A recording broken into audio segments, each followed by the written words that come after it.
నేను ఒకటే అడగదలుచుకున్నాను అధ్యక్ష.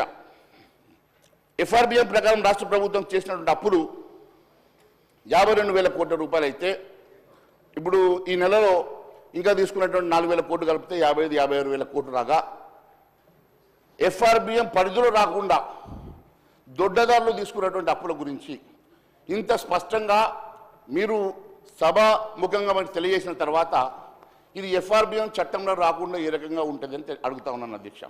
ఖచ్చితంగా ఒక సర్క్యులర్ వచ్చింది అధ్యక్ష సెంట్రల్ గవర్నమెంట్ నుంచి, ఫినాన్షియల్ డిపార్ట్మెంట్ నుంచి.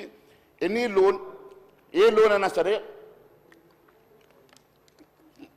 మీరు ఎస్పీబీఎంలో తీసుకున్నా, కార్పొరేషన్ ద్వారా తీసుకున్నా ఆ లోన్ అంతా కూడా ఎఫ్ఆర్బిఎం లిమిట్స్ కిందకి because any loan repayable by the government should come under FRBM limits అని.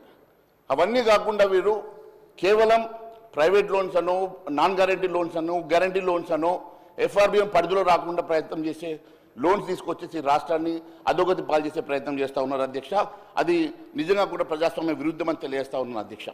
అన్నిటికన్నా ముఖ్యమైనటువంటి అంశము అధ్యక్ష, ఈరోజు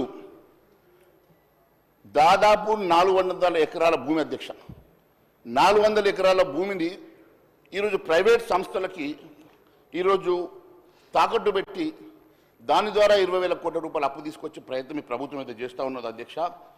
ఇది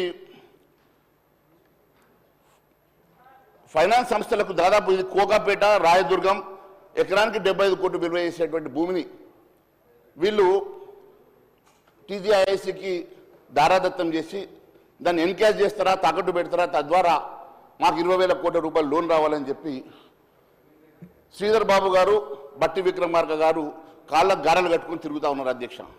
బొంబాయికి, ఢిల్లీకి తిరుగుతూ ఉన్నారు. వాళ్ళు 20,000 కోట్ల రూపాయలు తీసుకురావడానికి బొంబాయికి, ఢిల్లీకి తిరుగుతూ కేవలం 20,000 కోట్ల రూపాయలు ప్రైవేట్ బ్యాంకుల ద్వారా, మర్చెంటైల్ బ్యాంకుల ద్వారా తీసుకురావడానికి అధ్యక్ష. దానికోసం కమిషన్లు అధ్యక్ష. నేను కేవలం బిల్లులు ఇవ్వడానికి కమిషన్ అనుకున్న అధ్యక్ష. ప్రభుత్వ లోన్లు తీసుకురావడానికి కమిషన్ రావడం అనేది మేము మొట్టమొదటిసారిగా ఒక రాష్ట్ర ప్రభుత్వం కమిషన్ ఇచ్చి, రాష్ట్ర ప్రభుత్వం అప్పుల కోసం కమిషన్ ఇచ్చి, అప్పు తీసుకురావడానికి కోసం కమిషన్ ఇచ్చి రాష్ట్ర ప్రభుత్వం ఈ రకంగా అప్పు తీసుకురావడం అనేది ఇది ఎప్పుడు గతంలో చూడలేదు అధ్యక్ష.